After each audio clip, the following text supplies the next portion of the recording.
All right, hello everyone. Thank you for joining us this afternoon for our last webinar in the series. Today we're very excited to have Paul with us, who will be facilitating this webinar on conflict resolution and resiliency. So take it away, Paul.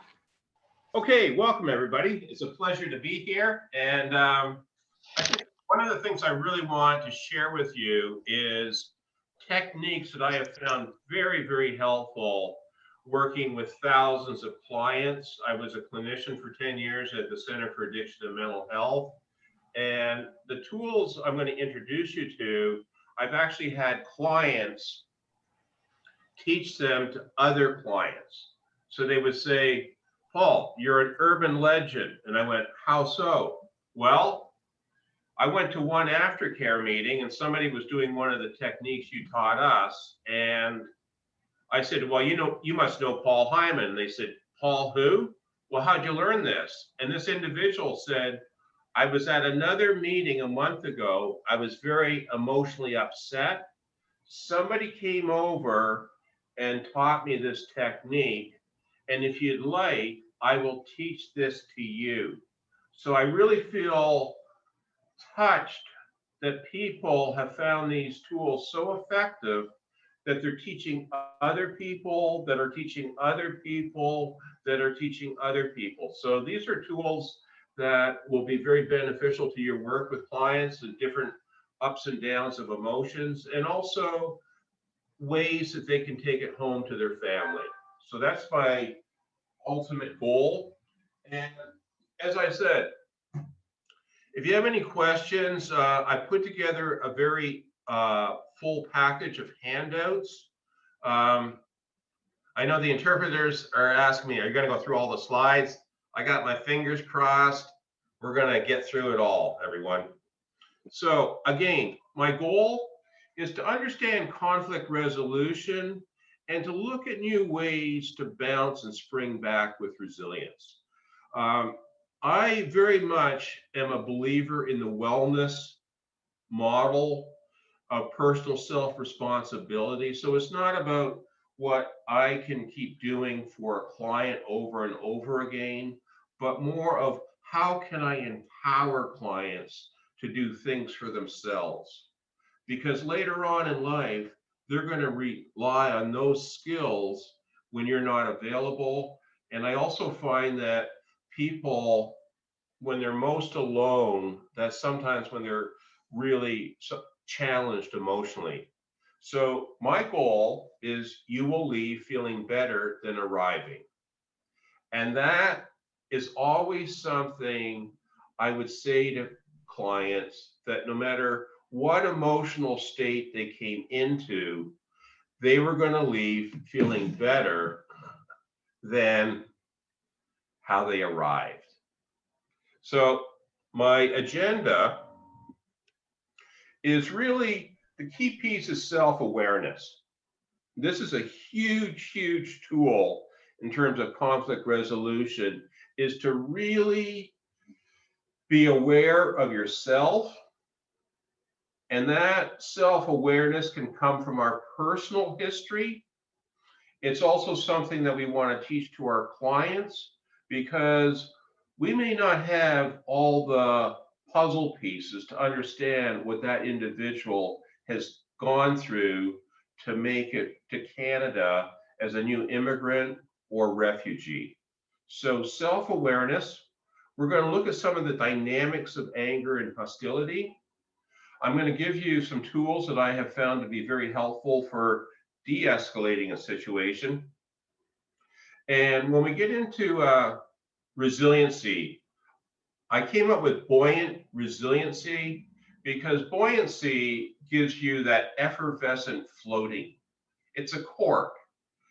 And if you know a cork, you can push it down, but it keeps bouncing back up. It keeps coming back up. So I took the word CORK and created an acronym. So CORK, C, is connected, and that is the #1 key resiliency factor. And I have a lot of resources in the handouts that you can look at, but coming out of Harvard Medical School and some other major universities, Connectiveness and networking and have a support system has been identified as the #1 key to keeping people balanced emotionally through all of that we're going through with this pandemic. O stands for optimistic. So we want to have that optimism of looking forward to that positive future. And it's one of the terms we'll be using in terms of hopefulness. That in order to instill hopefulness, it doesn't happen overnight. It's almost a sense of a delayed gratification. We keep going and going and going. We start building up our resources. And therefore, at the end, that delayed gratification actually manifests itself into new possibilities for us. R stands for resilience. So we're going to look at characteristics of what a person can do to build their resiliency, and then knowledge. Our ability to cope and to have resilience is an interaction between ourselves and our environment. Even though the research says we're hardwired for resiliency, because all of you are resilient right now, or you wouldn't be here. All your clients are resilient because same thing. They've gone through a lot of challenges, adversities, but they're here. So knowledge of how you've been able to work through life challenges is a key piece. So I like to start off. I found sometimes having clients coming to see me, and obviously they were agitated. And in order to mitigate and lower it down a little bit, rather than waiting to hear this really, really vocal expression of their frustrations, I would immediately start doing a technique just to center them and ground them. So right now, I'd like you all to be sitting there, feet flat on the floor. I'd like you to be aware of your big toe, little toe, side to side. Be aware of your inner arch, your big toe to heel. Be aware of your little toe to heel, your outer arch. So we have 3 arches in our feet. Now, everybody, take a moment, and if you'd like, you can close your eyes if you feel safe, and check in with your breathing. Now, take in one big, large breath, and hold it, and then exhale. The slower you breathe out, the more effective it is to drop into that relaxation zone. Take another breath in, hold it, and exhale. And one more time, breathe in, hold it, and breathe out. Now, focus back on your breathing, your rhythm. If your mind wanders away a little bit, just refocus on that next in-breath.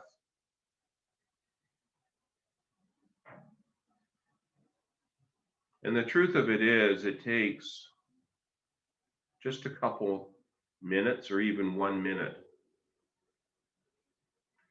And in your experience, have you ever had your meetings with clients where it almost seems like the very first 30 minutes, there's this talk, talk, talk, talk, talk, talk, talk, talk, talk. And then you want to provide a service, but you're running out of time. This way, you can start right off the top. Now, the other piece I'd like you to think about is crisis intervention. It can be challenging. However, how many of you can say that some of the greatest opportunities came out of a crisis and resolved itself better than you even imagined? So I have this little red ball pendulum, and all of a sudden that swings way over here. This is that crisis. But you have the potential not only to bring it back, but to provide a lot of different benefits in that learning process. So this is a great opportunity. As difficult as it is when it's over here, you have all of this to bring back benefits for your clients, to really make a difference in their lives. And that's what I mean. If they come in and they leave better than when they arrived, you have accomplished your goals. So as we go into self-awareness, diffuse yourself before you attempt to diffuse others. I think that's self-explanatory. However, if you're not maintaining your own composure, that groundedness, that mindfulness piece I did with you at the beginning just a couple minutes ago, you can start losing your effectiveness. However, diffusing yourself beforehand, and even if you've got a client coming to see you and you may have had a telephone conversation with them, you may pick up their tone of voice or some of the issues that they're coming to see you with or things that they're talking about. And you can prepare yourself. Oh, here comes Paul, and I know what he's got on his mind. The other thing too is anger is a tool for change. How many of you can say it can be a motivator? Have you ever had that moment where you become frustrated, angry, and you finally say, okay, enough is enough. I'm just going to get back on that horse and go for it. So really, the more you become expert on yourself, the better you can be an expert on others.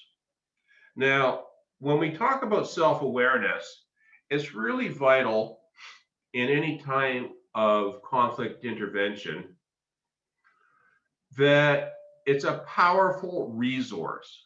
That if I'm constantly returning and checking in with myself, I can maintain a composure non-verbally, but I am holding a space for that individual to express themselves. The other thing too is, as professionals, I'm there to provide a service. This is not if I win, they lose, or if I lose, they win. Ultimately, we're looking at a win-win conflict resolution. And you want to keep that playing field that level without this tipping point going on. Now, in order to keep your own groundedness, we're going to be looking at what types of triggers can get you going. And a lot of times these triggers may have come about through our childhood.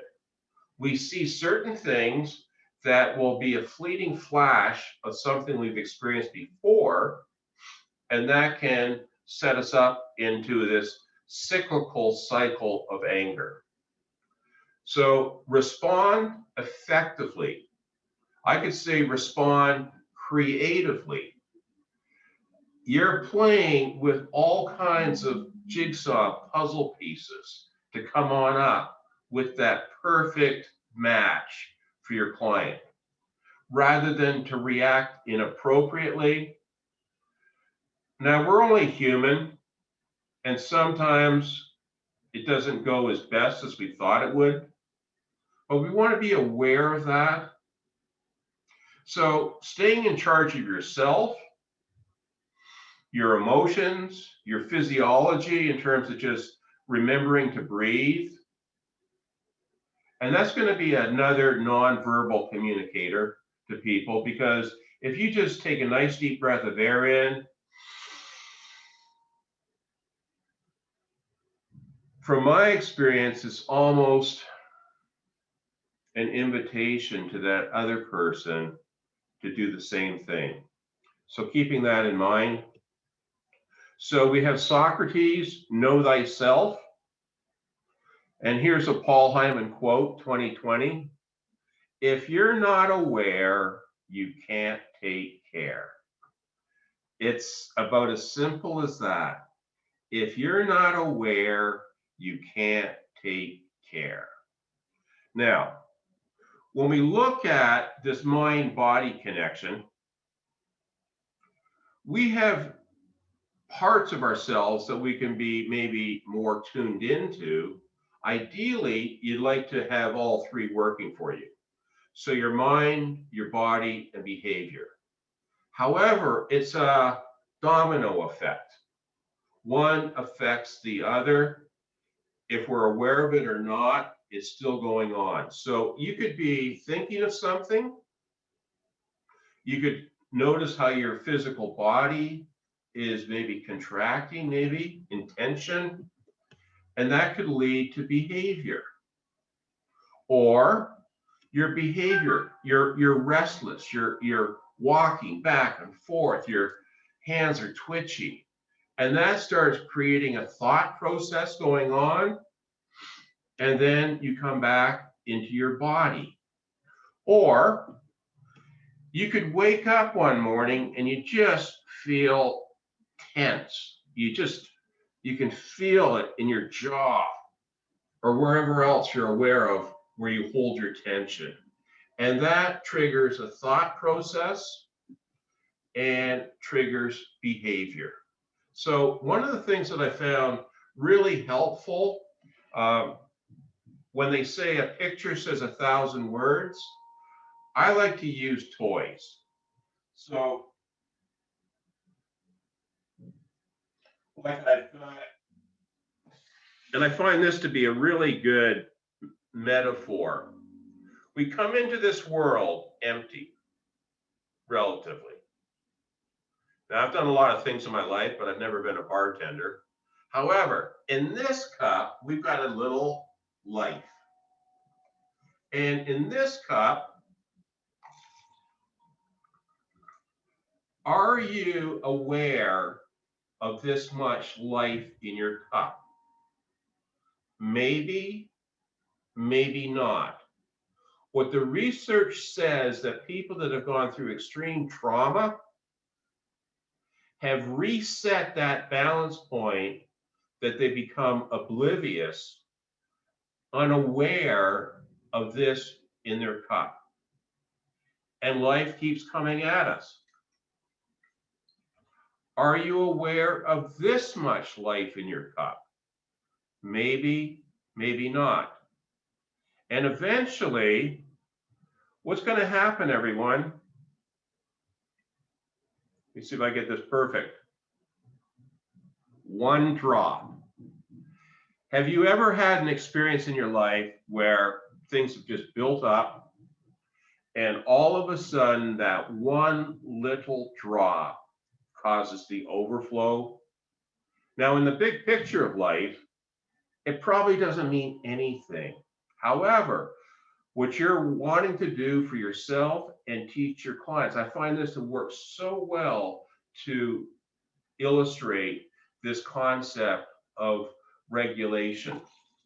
So a little in, a little out, a little in, and you always want to be aware of where you are, because there are certain days that this could happen to you.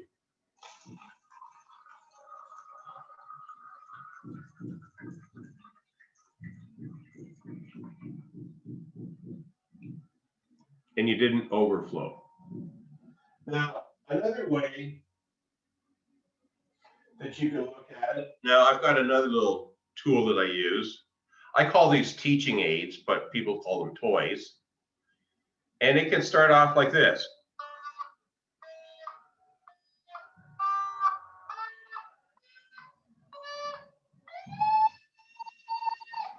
Now, some people may take time to get there. Others may start here. So again, it's developing that self-awareness to keep yourself in balance. Now, I'd like you to take a moment with your handouts, write down or a picture, a word. What is a conflict? So what is your understanding of a conflict? What is your understanding of anger? What is your understanding of a crisis? So if you have your handouts, there's a section there that you can just fill out. This is on page 4 of your handouts.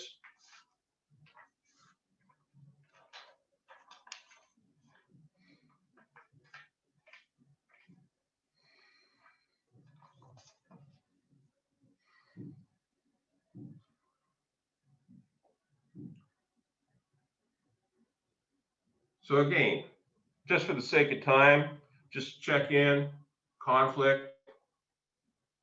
Now, so conflict, everyone, it's a difference of opinions, beliefs, values, needs, goals, desires.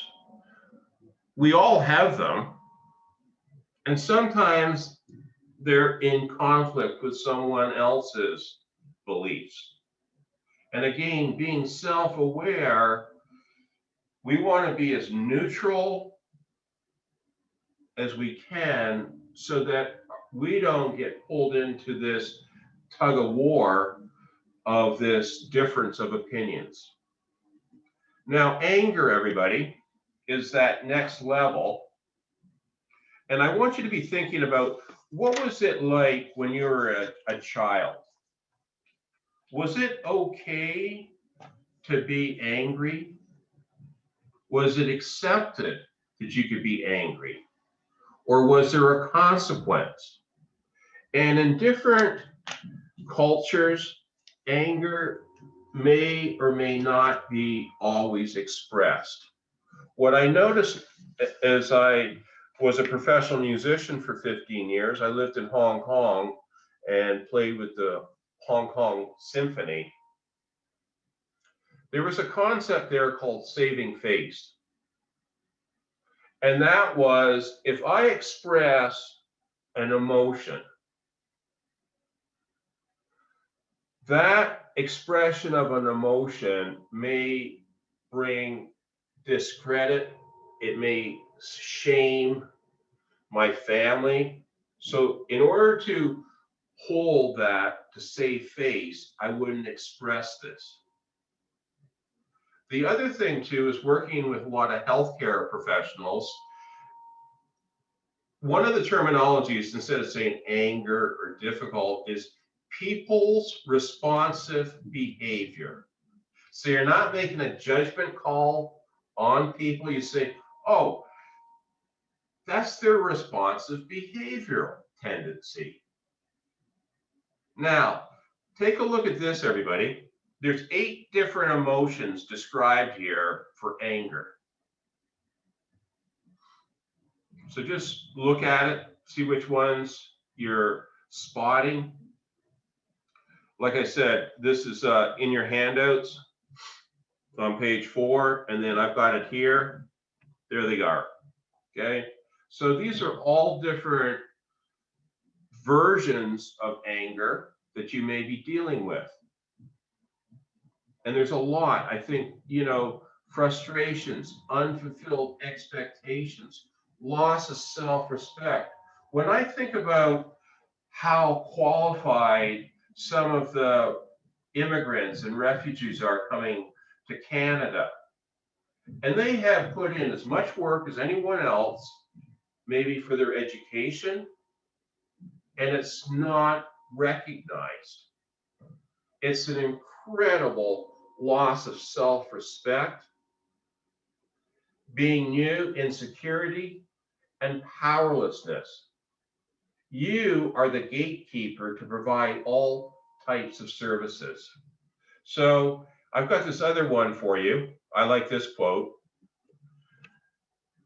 Anger is a condition where your mind works faster, your tongue works faster than your mind. What do you think? Can you relate to that? Have you ever been angry and said something just so fast without even thinking of the consequences? It's out before you even know it.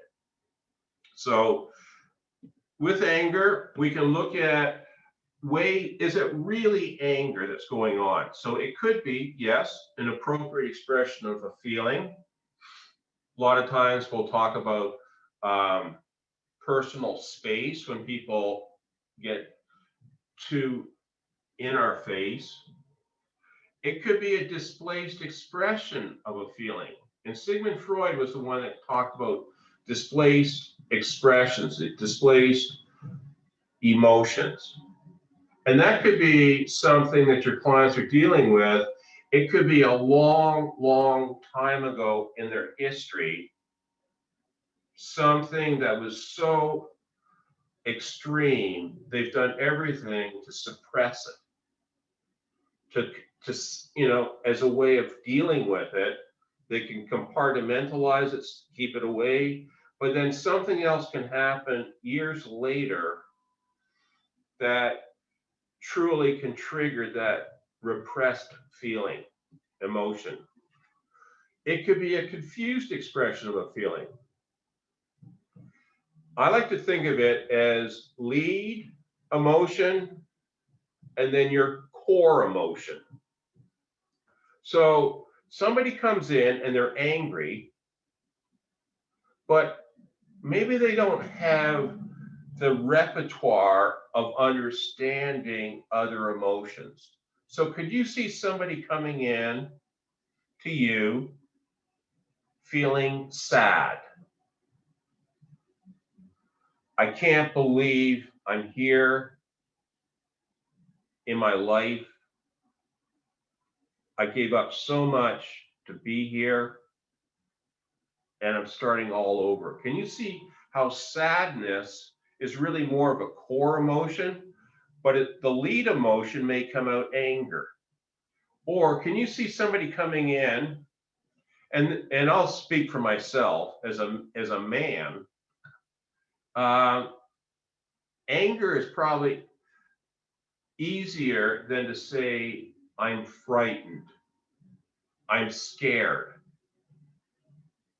But that is more authentic than just somebody who's really angry. And then as we look at it, it could be a manipulative tool. And again, this might come out of our history that if I've been angry and got what I wanted, maybe I've learned that that's a good way to negotiate. And have you ever been into a shopping mall where you see a child have a meltdown? Doesn't your heart go out to the parents? And finally, the parents might just give in for the sake of the embarrassment. And yeah. So crisis, basically, it exceeds your current coping mechanism. It's gone right off the rails. It affects your cognitive malfunctioning, so we're not thinking clearly. Our patience goes down. And everything that you thought you could use to lower it is not effective anymore. So what we have here, depending on cultural backgrounds, unresolved conflict leads to anger. And if that's not diffused, it leads to a crisis. Now, here's another little toy of mine. Going to do a little rope trick for you. So again, we talked about conflict, differences of values, opinions, and then it takes a turn. and it gets even tighter. And that gets tighter and tighter and tighter, leading to a crisis. But what you're going to learn in this webinar are easy ways to just release it. Now, another thing to be looking at is this domino effect. So one leads to another, to another, to another. However, if we can mitigate, if we can intervene and stop this chain reaction, then we start coming into what I like to call the teachable moment. Now, we definitely need to de-escalate the emotional states so that person can return to a more balanced state. Their ability to hear you is better. Their ability to process cognitively is better, all of that. So this is like putting and stopping that domino effect. So here's another way of looking at it. Now, I've got this little scales here. They tilt up and down. Now, how many of you can say, when emotions go up, your rationality and patience goes down? I don't suppose any of you have done anything irrational because you've been emotional. However, this is that balance. So we need to look at this and lower this so we've got a sense of rationality happening. This is on page 4. Until we get that going, we're really in a very challenging position. So again, if you turn over to page 5, everyone, you're going to look at this Chinese character, and I really like it in terms of the optimism. It is a dangerous situation, as I showed you with that ball swinging, but it's a great opportunity, maybe for the very first time in this person's life, that you've been able to teach them something that's like a life lesson that they will always remember. And this is one of the things that's really great. It's again coming out of positive psychology, the science of happiness. This is something that we're seeing more and more coming out of psychology, is what does make a person happy? Now, as we look at this, personal provocations and triggers. So what are some of your personal triggers?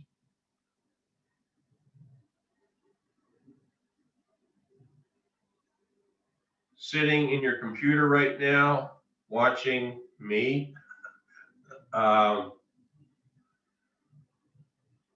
Not having that interaction. But what are your personal triggers? So just recognizing that. And as I said, self-awareness. If you're not aware, you can't take care. You're not going to be as effective as staying grounded and centered. So when and how do you know you're getting yourself wound up? So I'm going to give you a couple experiences right now that usually get triggered instantly. So we start off with breathing. So what I'd like you to do right now is make two really tight fists and breathe. How's that, everyone? Yeah, okay. Next one, I want your shoulders way up like this. And now breathe. And you're walking around, people say, hey, Paul, how's it going? Never better. I feel so relaxed today. It's wonderful. And let that go. And then the next piece is chomp down on your teeth, like really tight. And sometimes people will talk through this tight mouth. Now, here's the thing. When we talk about how we understand this as it correlates to the brain, the hands, when they scan ourselves speaking, very much the same parts of the brain that get lit up when we're talking also light up with our hands. So one of the cues you can use is if you see this fidgeting, I like to go a little bit further and say, so what's going on for you?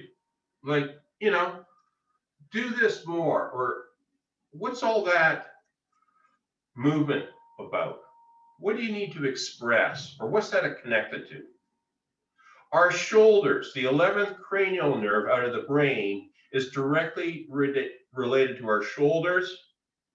Sometimes I call them shoulders. I should have done this, I should have done this, I should have done this. And then the jaw, these are some of the smallest, most powerful muscles in the whole body. And a number of our motor nerve pathways go through this jaw juncture point. That's why athletes or boxers will put a mouth guard in, because if they get seriously hit and that juncture point moves, it's such a shock to their nervous system, they could take a knockdown, and that's it. So everybody, make two tight fists, shoulders up, right down on your chin, and breathe. Okay, forget it. Okay, we're gonna relax a little bit. Now, another piece, this is on page 6 and 7 of your handout, is this arousal cycle. So stage 1 might be that conflict. Okay, so you have an opportunity, like that domino effect, right now to intervene and stop it from escalating. If, however, that doesn't work, you start to go into this triggering stress response where your body starts to get flooded with stress hormones. And there's ways we can stop this. But then we get to stage 3, and this is a full-on crisis. Now, the good news about this is that this is so exhausting, you just can't keep it up. You run out of steam, energy, it's so draining. But at this point here, you may have a person venting and calling you names, all kinds of things. There's ways that we can deal with venting, but let me ask you this. If you stop somebody from venting, what happens? Or do you ever, well, maybe, ever say, just relax? You want to see me relax? Okay, well, so it can go way up here to stage 3. Stage 4 is the winding down phase. Now, I want you to be really clear that this can take hours. We are flooded with stress hormones from being up here, and this takes time to dissipate. Have you ever said to yourself, just don't be angry anymore? Did it work? It takes time. I mean, this is a chemical, hormonal flooding of our body. Now, here's something else I'd like you all to do in your handouts, and that is draw a line between 2 and 4. Because there's a good chance that your clients have already bypassed 1. They're already in an escalated state right now. And this is your play room right here. This is your differential. And like I said, at stage 4, winding down, it's very easy to go back up to 3.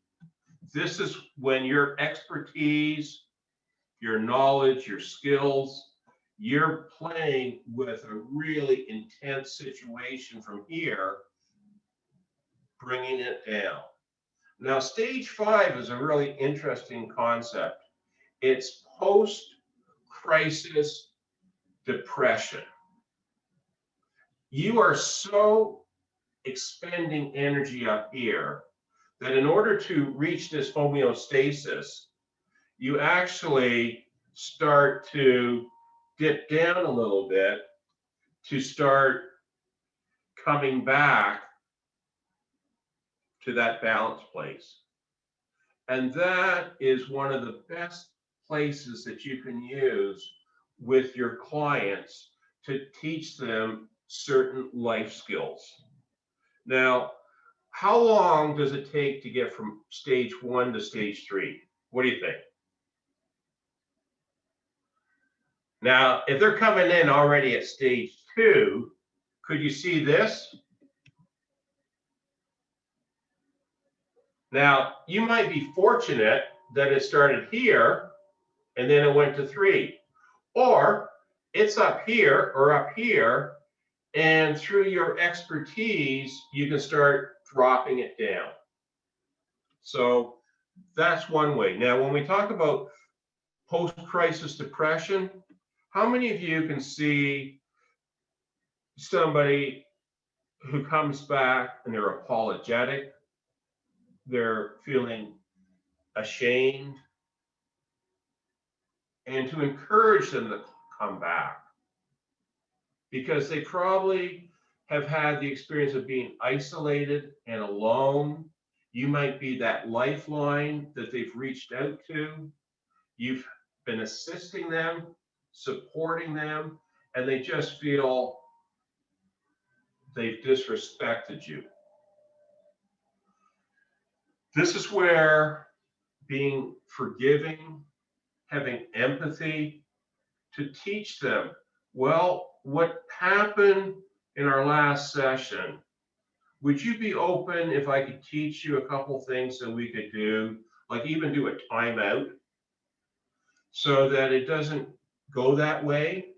And if I can teach you a few life skills that will keep you balanced before it gets that way, you can use that constantly every day between our sessions.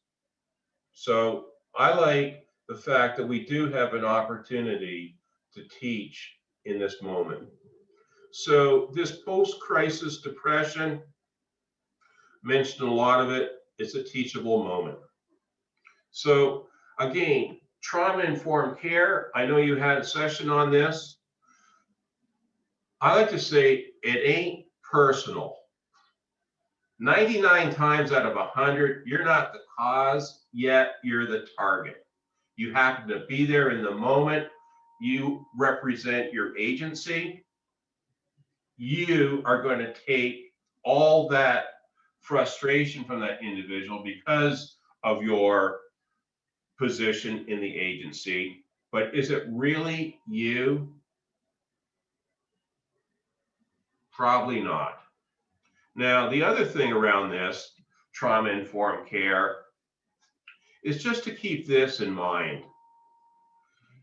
Your people may have all of this going on, and 3 concepts from my understanding of trauma-informed care is to maintain dignity for that person, respect, and empowerment.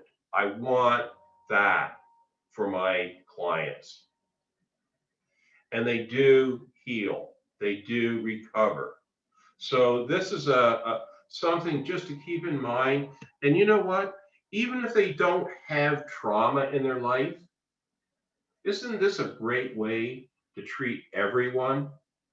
Dignity, respect, empowerment. So when we look at factors, this is on page 8 of your handouts. There's a number of different ways of looking at this. our environment. So this could be macro, big picture, okay, coming to Canada. Micro could be their personal living space. A lot of times when I said about anger being triggered by personal space, that could be at a threshold of a doorway. If you're outside their living space and you step into that living space, that could be a violation of their living. History, we may or may not understand all the parts and pieces of it. And therefore, what the science is saying now with trauma recovery is that these people have actually reset that baseline, you know, that 2 to 4. Anyways, that has been a reset. They're not dropping down here, they're somewhere up here. Then stress arousal.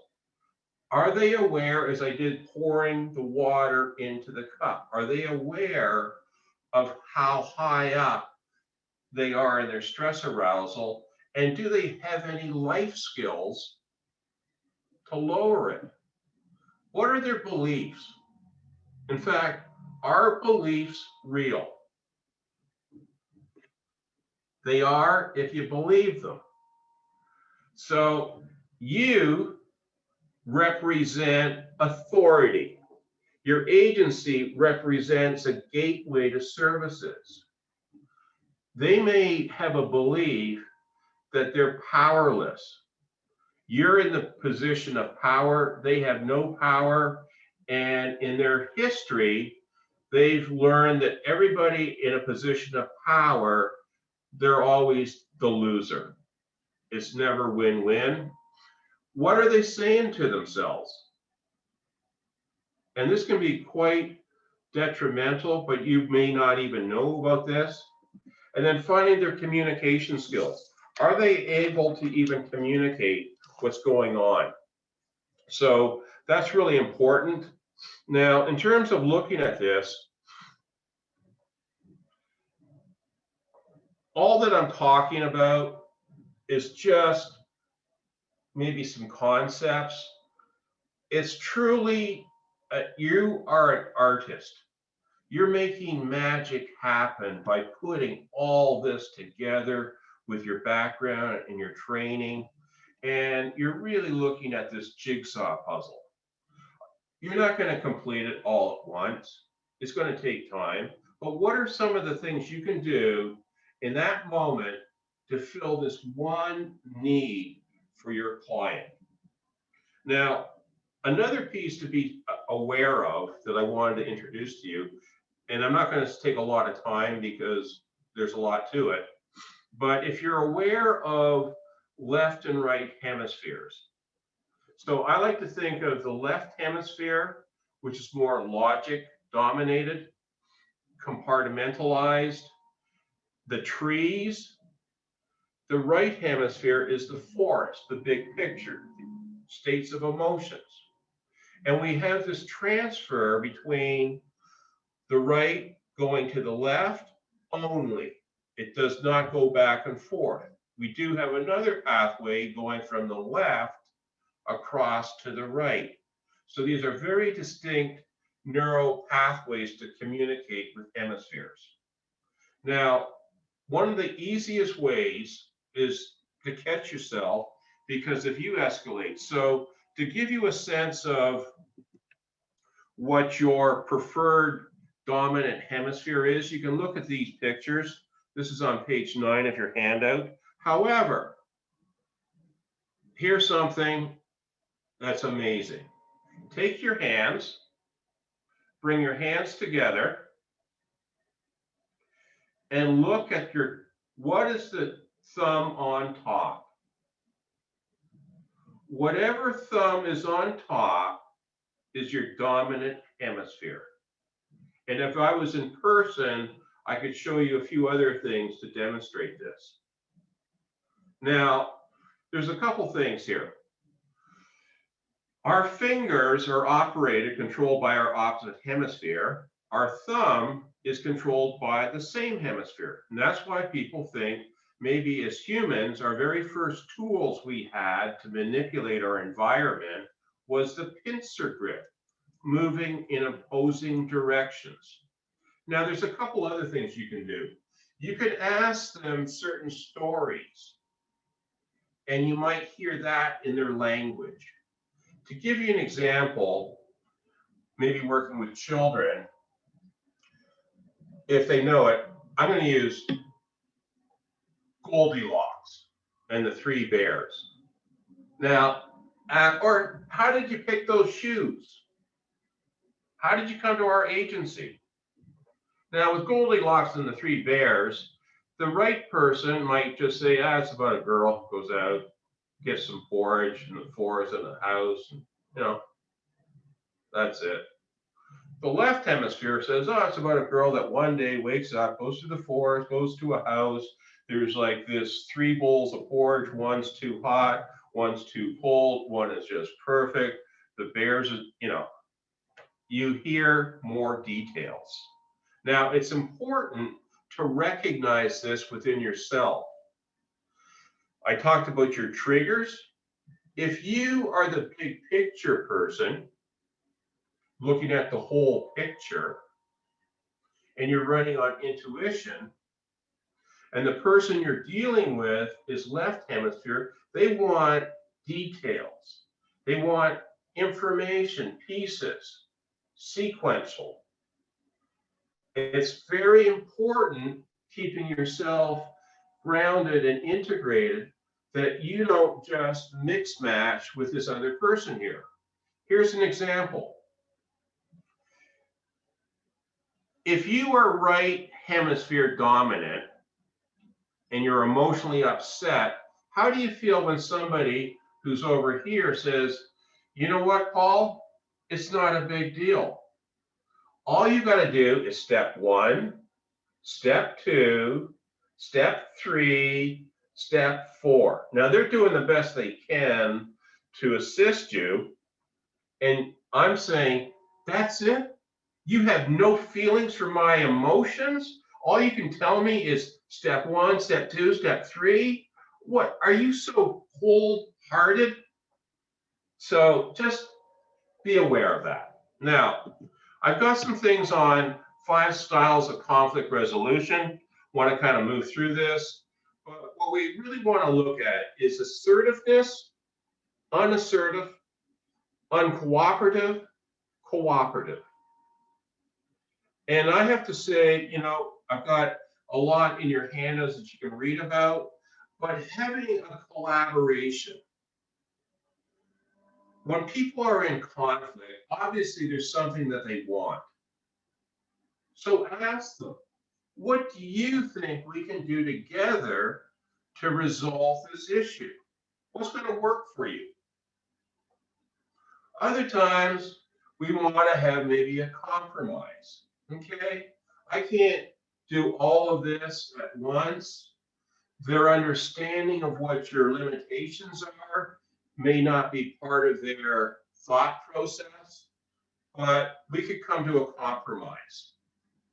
So when we look at this, again, you're playing with this balance between cooperation and assertiveness. And with this, in your handouts on page 10, you've got these 5 styles. So what I've done here is given you the combinations of assertiveness, cooperation. Yeah, avoiding. I don't want to deal with it. I'm not going to push it. I'm uncooperative. But when we get into a collaborative, it's assertive and it's cooperation. We're working together. I'm here to support you. And when you present yourself like that, it's a huge bonus to that individual when you have shown your integrity to work out what their issue is. And then a compromise, it's sort of half and half between assertiveness and cooperation. Okay, so again, this mind-body connection, when we're in our not integrated state, so like I said, 1, 2, 3, 1 is good, 2 is better, 3 is ideal. But outside of this, our mind, we could have rigid thinking, attack thoughts. How could that person be saying that about me? That is so disrespectful. I've already given you a sense of different muscle tension areas to be aware of, and your behavior, clamming up, avoiding, or have you ever had a client come in and say, so how are you doing today? And they say nothing. Sometimes what's really good is to hold the silence. It doesn't have to be long, but I can tell you eventually that silence will sound deafening. When you're doing these integrative exercises, you want to have coping thoughts. How do I maintain this situation? How can I validate all that this person has put in to making their adjustment as a new immigrant or refugee? How can I teach them to be grounded, to be centered? And again, to get into solution-focused problem solving. All of this is happening when you are in a really good position. So like I said, 1 is good, 2 is better, 3 is ideal. Now over on page 13, everybody, I've got managing your triggers. So we don't really need to get into all of this. However, just remember that you have a number of ways to empower yourself and to empower your clients. Talk to the client. Put their name, say their name. Hey, Paul, what's going on today? You don't seem to be yourself. Again, looking at some of this, I just want to go back here. Seek to understand, not to be understood, okay? You're doing your best to understand them. They may not understand what you're all about. And I had the opportunity when I was at CAMH to have Howard Schaefer, who was head of Harvard Medical School side of substance abuse. And I've never forgotten this. Dr. Schaefer says, if your approach is not working, it's your issue, not your client's. So if what you're doing is not resolving this conflict, it's up to you to change it up a little bit. And it does sometimes take time. And this disengagement, sometimes you might want to say, you know what, let's just call it today, do a timeout. Let's rebook it, or I'll call you tomorrow and we can discuss this. I think we both need to just cool down a little bit. So qualities, okay, so powerlessness, confusion, isolation leads to all of these types of emotions. What we want to do in terms of trauma informed is empowerment. Give them back autonomy, choices, clear communication, coalition, work with them, support them, all leads to a whole other range. So again, as we go through this, we look at how to get ready for this. So you probably see a lot of nonverbal things coming.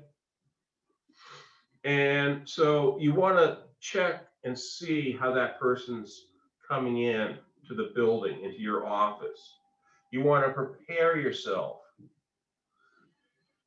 I don't use the word control as much as I use the word influence. You can influence the outcome of this by maintaining your own self-awareness and efficacy in keeping that. And to see yourself as a human being. I mean, let's face it, if you come across authentically, empathetically, with your heart to be of service, to support, that person is going to have a huge impact on how they're responding rather than reacting. So I've got this loop of awareness. Up here is breathe, feel, move, express. This is in your handouts. Now, it doesn't matter where you are. You can start here, breathe. Take a moment just to feel yourself, feet on the floor, and then you can express something. Or you can start here or here. So you can go any way you want, but this is a really good cycle to keep in mind. And what I did for this, since we're not able to talk to each other, I gave you this. So here are some tongue twisters. It definitely slows you down to breathe and express. Now, as we go through this, this is working with trauma-informed care. You got hyper-arousal, you got hypo-arousal. If they drop down here, hypo, clamming up, or if they're in a very agitated hyper-arousal state, nothing is going to be accomplished. So your job is constantly doing this dance in this window of opportunity to maintain that fluctuating arousal. So again, as we're dealing with this, affirm the other person's feelings, like, oh, you look upset. Well, I don't know. I'm feeling that you're not yourself today. What's going on? Acknowledge your own defensiveness.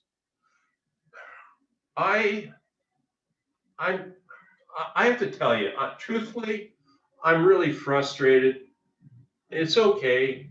We can do this another time.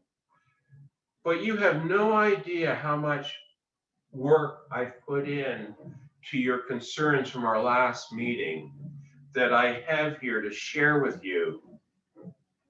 But it just doesn't seem to be the right time. And I feel it's unfortunate. I feel sad because I have some great ideas. So acknowledge yourself, clarify and examine. So again, what do you want? What can we do together to resolve this in a collaboration? And renegotiate the relationships. This is that teachable moment. If this should happen again, would you be willing that we could just take a time out, do an exercise I'm going to teach you, and then return to our discussion? So when we look at this, these are 11 steps to win-win conflict resolution. These are all in your handouts on page 16 and 17.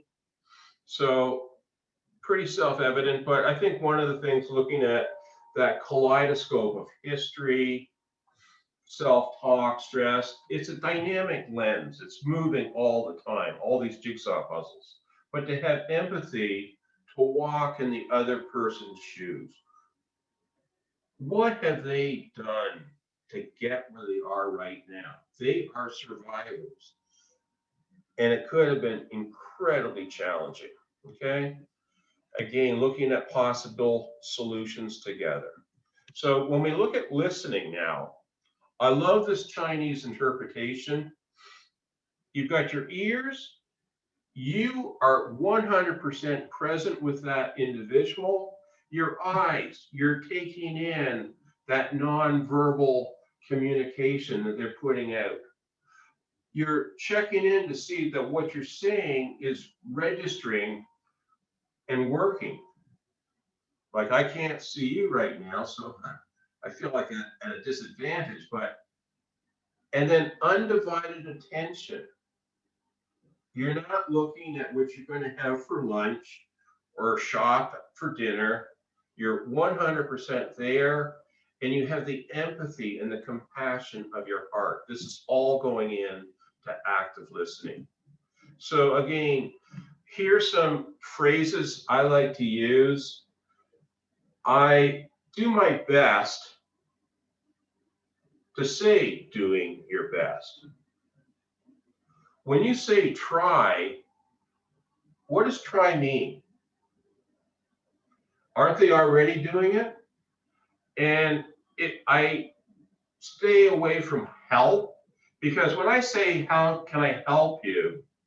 It's sort of, for me, it implies helplessness. Instead, how may I support you?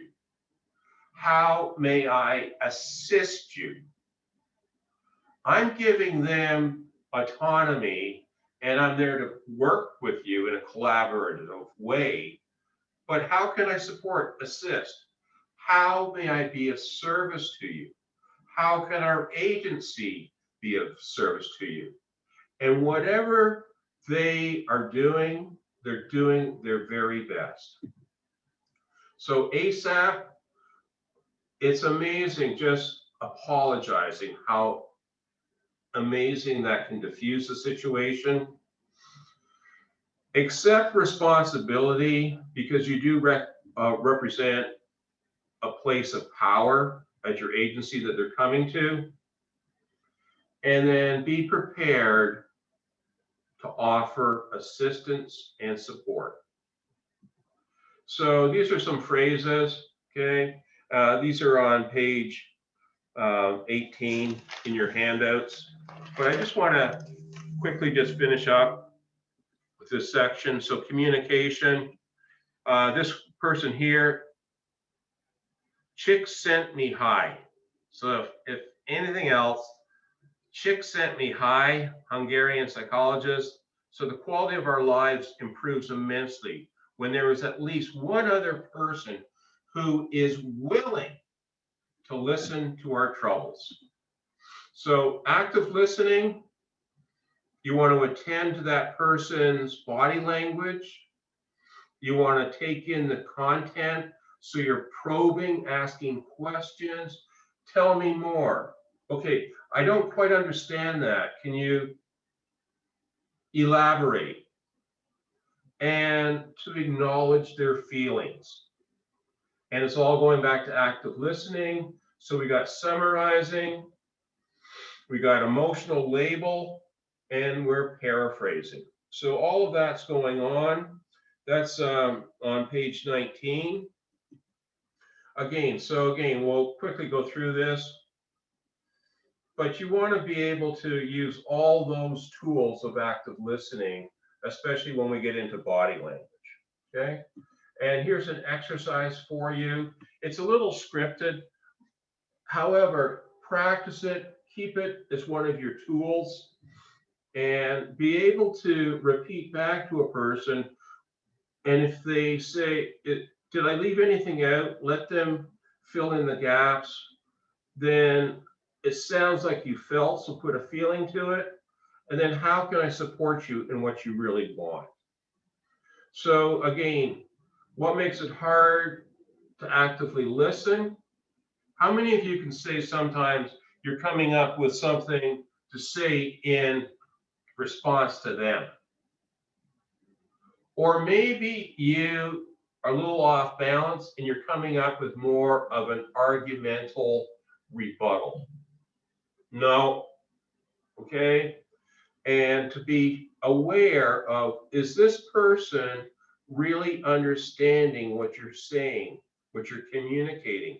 If English is not their first language, keep checking in and let them repeat back exactly what they think you said.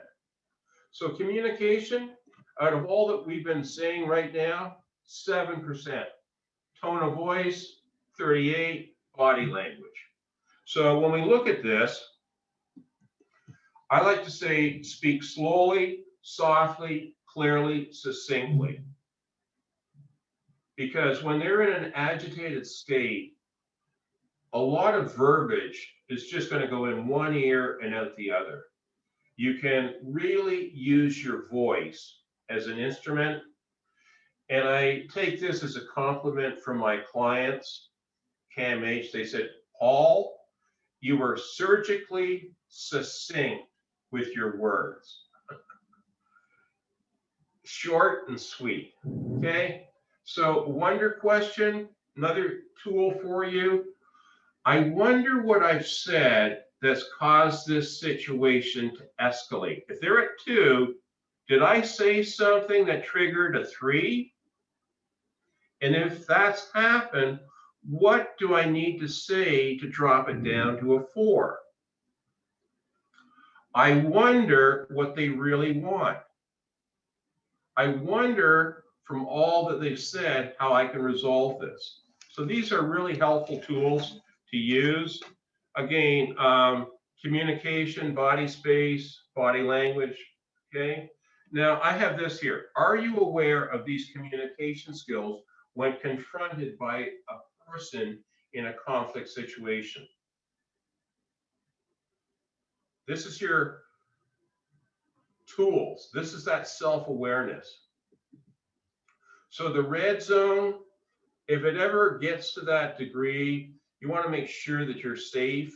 A good rule of thumb for what is close, what is too close is, you can be culturally different with different people, but if it's escalating, the safest distance is to see their feet and their top of their head to toe.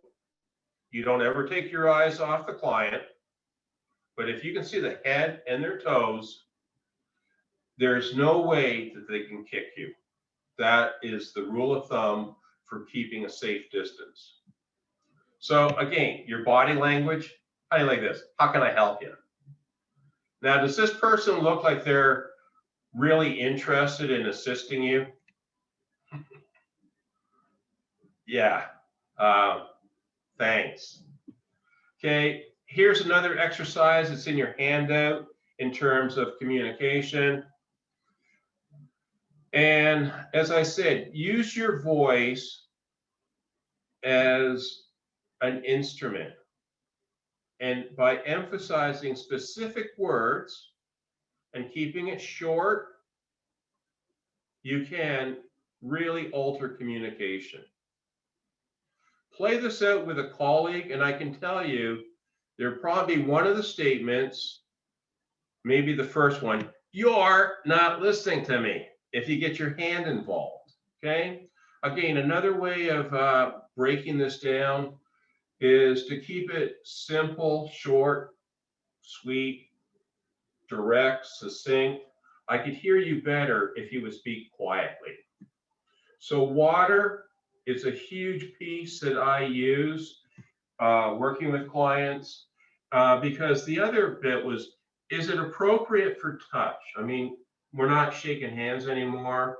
However, if somebody comes in and I offer them a glass of water, and in my office, I would have little Dixie cups, Donald Duck Dixie cups, and I would have water available, and I just say, hi, would you like a glass of water?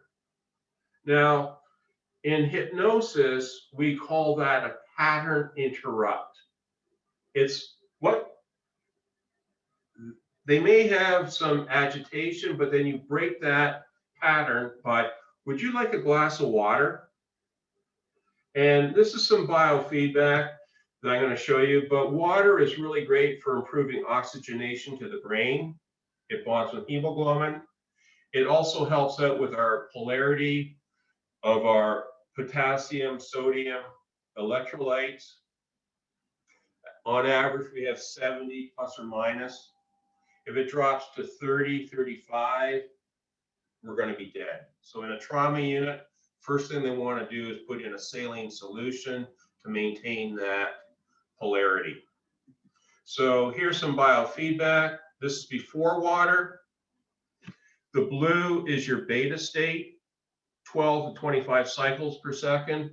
Red is alpha, 7 to 12. This, everybody, is right after water. You got an incredibly improved alertness and focus. At the same time, you're more relaxed. So this is something right off the top you can do when you're working with somebody coming into your office.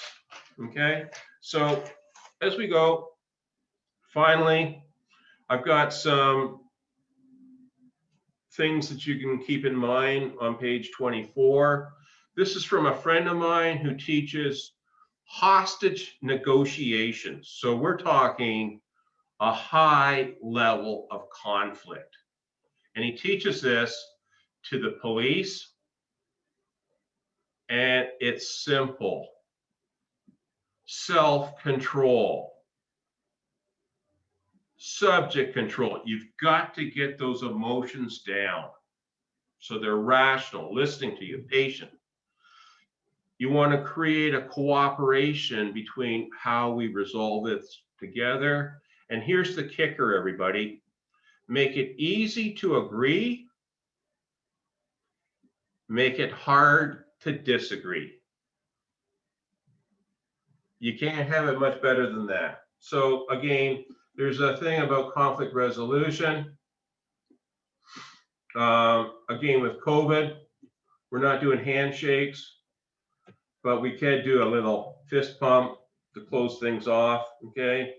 I've got an exercise for you in terms of box breathing. I want to get into some stuff on resiliency. So again, box breathing is another form of mindfulness. So you breathe in for 4, you breathe out, hold it, you breathe out for 4, and you hold it for 4. So just going through that cycle. You can teach this to your clients. You can do it for yourself in a session. It might prepare them for a job interview. Nobody needs to know what they're doing. So all in all, keep calm, think positively. You can influence the outcome. So again, don't take it personally. Make sure that you debrief so you're not taking it home with you. Document the situation. It's extremely important that you defend yourself twice and your agency. Should this ever come back, you want to have written documentation of what has transpired, and then shake it off. Don't let it ruin your day. So all in all, I trust you're a little bit older and wiser about conflict resolution. This little guy is with a helmet on. So in our time we only 10 minutes. I just wanted to get into some resiliency with you. So resiliency is that ability to bounce back. And what I have here is a slinky. So you can be stretched, you can be compressed, you can be bent, but you do not break. That is true resiliency. And when that releases, you have an incredible new way of wisdom. So here's some great examples, I think, of Mother Nature. Here's another one I love. It's like a little bonsai tree, how it just landed on this rotting log. And there's a Japanese proverb that says, fall down 7 times, get up 8. Never give up. So the best advice under our current situation, our surge capacity is depleted. We all have those for our computers. If there's an electrical surge, we're running out of steam. We're socially apart, isolation. So we need to stay connected with people. How many of you feel like everything's been turned upside down on you? Or maybe this is your apartment or home before the pandemic. So again, just a few things to keep in mind. Why do you think you should be able to handle this so well right now? This is a once in a lifetime experience. It's not a death, but it's a major loss. I've been trained as a bereavement and grief facilitator. So bereavement is a loss. So recognize that your clients have probably lost things to make it to Canada as an immigrant, as a refugee, and they're going through grief. And grief is not that cyclical cycle that you might have read about with Elizabeth Kubler-Ross. It can happen all over the place and maybe all at once, and it definitely takes time. When I was being trained, they said on average 3 to 5 years it may take to get over a serious loss. So again, nothing will ever be the same again. You have to adjust to this. And here's a new word you can add to your vocabulary. This is another original for me. Lamron is normal. So add Lamron to your vocabulary. And yeah, it's normal. So again, 10 steps to building resiliency, everybody. This is in your handouts, but I wanted to show you this person is a real hero of mine, Alex Honnold, okay? And on page 27 of your handouts, these steps are there. However, I wanted to show you what it took this individual to accomplish this incredible thing you're going to see. It took him 8 years. So this is building up hopefulness rather than hopelessness. It takes time. It takes commitment. It takes energy. It takes creativity. It doesn't happen overnight. So Alex was going to climb El Capitan. And I was in San Francisco for a year and a half, been to Yosemite. This is a massive 3,200 foot granite wall. It took him 8 years. And every time he went there, he wrote out tons of different maneuvers. But here it won a 2018 Oscar as the best documentary. There's Alex free soloing all by himself. He said it's awesome, it's fun. And this is him doing this again, that he's all there by himself. This green stuff is 150-foot trees. There he is. And this is a one-time deal. He slips, he falls, he dies. Now, he took 8 years to accomplish this. So here's a clip. But the boulder problem has a 10-foot section that's incredibly difficult. And this is 2,500 feet up. It's a very intricate sequence. You've got your right hand on a crimp, left hand on a side pull, and then you put your right foot onto this dimple thing.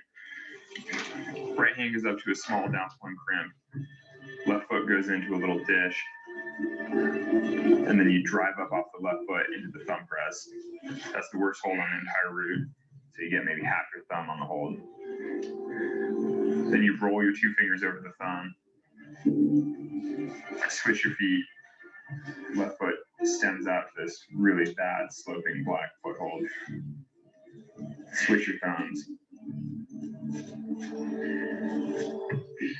And then reach out left to a big sloping bread loaf type hold that feels kind of grainy.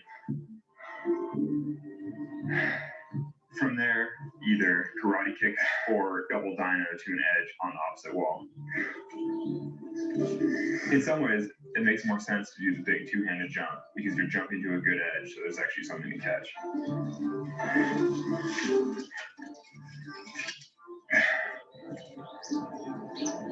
But the idea of jumping without a rope seems completely outrageous. If you miss it, that's that. Okay, that was his practice over 8 years. This is a one-time deal. Alex called it YOLO free solo. You only live once. The same hand holds, the choreography with his feet. Just watch this now. This is for real.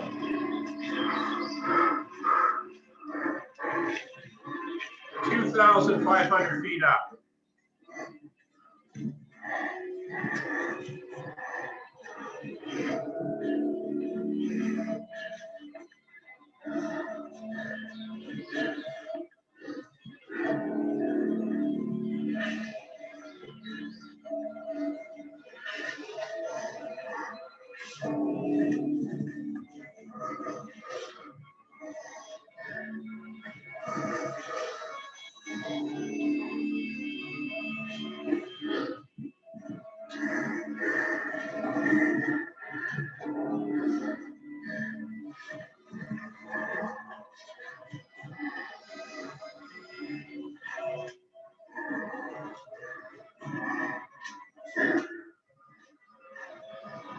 Just did the karate kick. He's got it.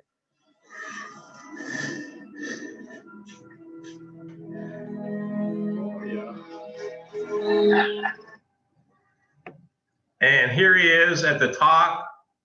He made it. He said, I was in the zone. He felt fantastic. I know we have very little. I really put a comprehensive handout package together for you. So I want to just hit some key pieces. So you've got the different 10 steps: solution focus, problem solving, 5 levels of resiliency. You've got information in your handouts on these. I think the best thing I like is serendipity. How do you take misfortune and turn it into good fortune? But none of this is going to happen unless you're taking care of yourself. This is the first one here. And like I said, the research on resiliency is you can do relaxation techniques, but solution-focused problem solving has shown to be more effective. Okay? So again, this comes out of 80 years of research by Harvard, started in the Great Depression, 1938, and it's been with hundreds of research papers. And again, one of the things that they have found that if you've got relationships that are good at age 50, you're the healthiest at age 80. What's really been documented is that connection, loneliness kills. Their research says it's as powerful as smoking or alcoholism. So I just want you to see that you've got this in your handout. Please get your clients and yourselves to fill out all those little circles. See it like a wheel. If you need those spokes in place. And the only thing I want to draw your attention to that might be a little difficult to understand is foul weather friends. Who is somebody that you can call 24/7, 3 o'clock in the morning, any day, any time? If you've got people that do not have those resources, support network, get them to write in crisis lines. They're still going to have that. Get them to photocopy it, photocopy it, photocopy it, and never leave home without it. There's always going to be someone that you can call. Now you can have different people in different ways. And again, as I go through this, they found spirituality now is another big part of resiliency. It's a new component, even more so as we're through this pandemic. They have found in all the major religions this one thing: treat others as we wish others to treat us. Dignity. This is all for one and one for all. This is our world. So we all bounce back differently. And breathing. I've given you a number of breath exercises. So we don't have time to go through this, but I've written out the instructions, both standing and seated. Some Tai Chi exercises. With this one as letter T. Mindfulness. So really take time, ground yourself so that you can respond creatively without reacting. And whatever they're presenting you with, see it as an intersectional picture. You're probing, you're asking questions, you're wanting to see the whole before you come on up with that solution or collaboration with them. Okay, I've got some stuff on Traeger. This is again movement in terms of mindfulness and motion. You've got explanation on how to do this exercise, stimulating the inner ear. And these are all in your handouts. Movement research in the neuroscience says it doubles the production of new brain cells. We now have this incredible concept of neuroplasticity. We can wire ourselves for resiliency. With Alex, he just kept expanding his comfort zone with danger. He was able to wire himself to do that incredible climb. Ultimately, he did it in 3 hours and 56 minutes. It took him 8 years, but when he went for it, 3 hours and 56 minutes. So again, a picture of different parts of the brain affected by movement. Now, this is also in your handouts. Now, when I was putting this together, I was thinking, okay, dealing with people from other cultures, the ABCs might not be part of it, but I've done this with Somalian refugees as they're learning English. So they call out the letter and they move the appropriate limb, like R is your right arm, L is your left arm, T is both arms. Then it goes a little bit further that you leave your arm stationary. When you get to another level, as you raise up your left arm, you kick out your right leg. When you hit the letter B, both arms are up and you can do a little jump off the floor. Or if a person's older, all they have to do is raise up both heels. So it's a lot of fun. And then eventually you start at letter I and go backwards. Now, in putting this together for you, I thought, well, how can you work this in other cultures? So this is what I came up with. And I think we have these symbols universal in all cultures. So it doesn't matter what their language is. They could go triangle, right arm, circle, left arm, triangle, both arms, square, right arm, square, right arm, triangle, both arms, rectangle, left arm, circle, both arms, R, square. And then I put in some colors here to see if that would change that around for you. So in closing, there's a few things here. You've got this in your handouts. Take care of yourself like you take on a plane. They say if it decompresses, the oxygen masks come down, put it on first. Here's a personal wellness program that you have to fill in the blanks. Okay. You've got this in your handouts to give to your clients.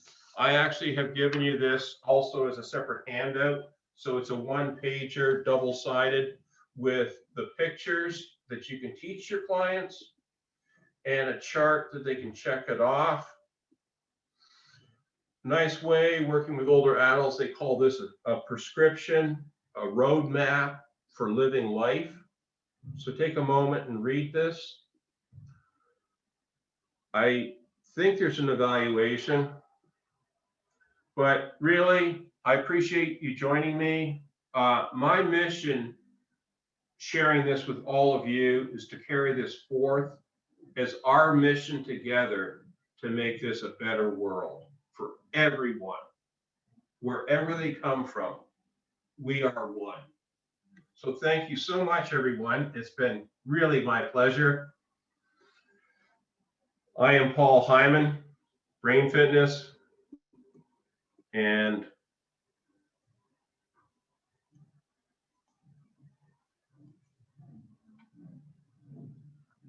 I ran out of time, everyone, sorry.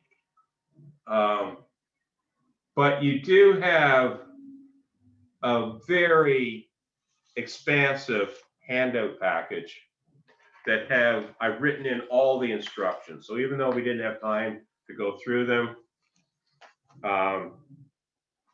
and I'm always available. Like I said, I'm really committed to the incredible work you do with so many people that need your assistance at your agencies. If you have any questions at all, my email is there. Send it to me. Give me a phone call. I'm there for you. Thank you, Paul, for that wonderful presentation. It was a pleasure to have you. And thank you all for joining us this afternoon. If there aren't any questions, feel free to exit. And thank you all. I hope you enjoy your evening.